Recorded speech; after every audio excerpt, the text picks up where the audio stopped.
One of the best things about exercising is that there are so many different ways to do it. Regardless of kind of what you're training for, it doesn't really matter. You've always got a whole ton of different ways that you can exercise, a whole ton of different movements and training techniques that you can use to have a great workout. So in today's video, that's what we're going to be talking about, a few different things that you can do to make sure you never have a boring workout ever again.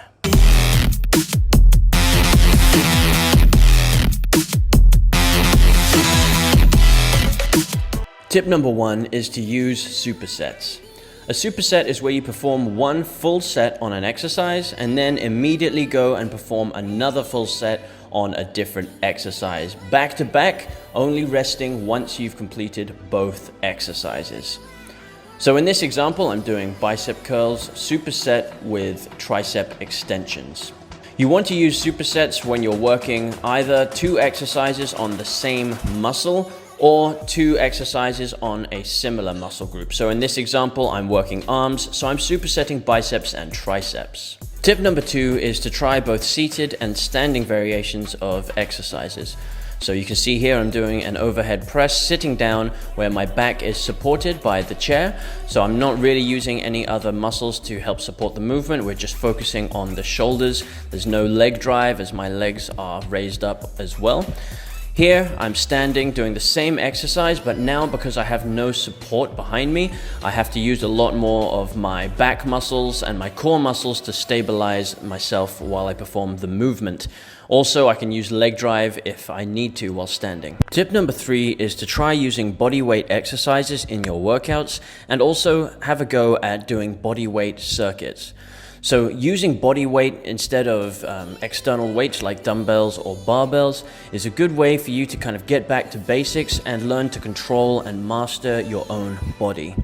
Another great thing about using body weight is that a lot of the time, a lot of the movements will use multiple muscles working together to perform the movement, which is just more functional and more true to real life movements instead of, isolating each individual one by one. Another reason that you might want to put these exercises into a circuit form is so that you can get an efficient whole body or even just a half body workout, which is going to be high intensity, burning extra calories and working on that muscular endurance.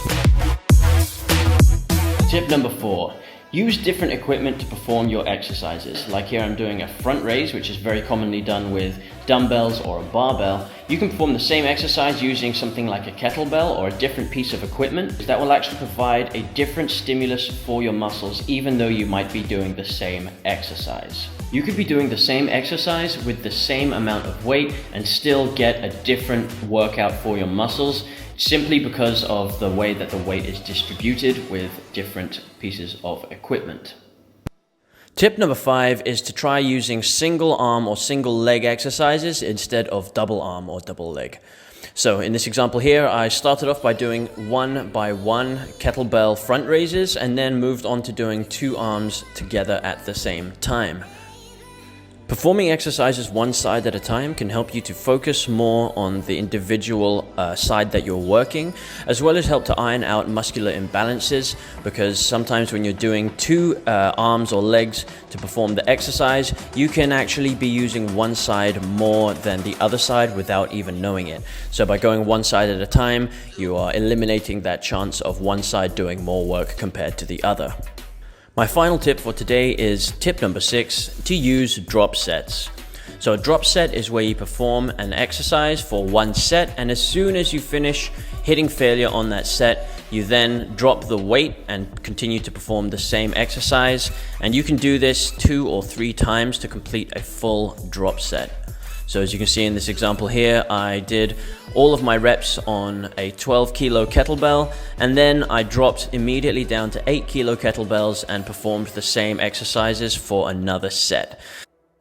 And the reason this is great is because if you finish doing as many reps as you can and you hit failure with one weight, you can then continue to do more work for those muscles just on a lighter weight. Instead of just completely stopping and not doing any more reps, you are now pushing your muscles to the limit by taking lighter weight and continuing on with a few extra reps.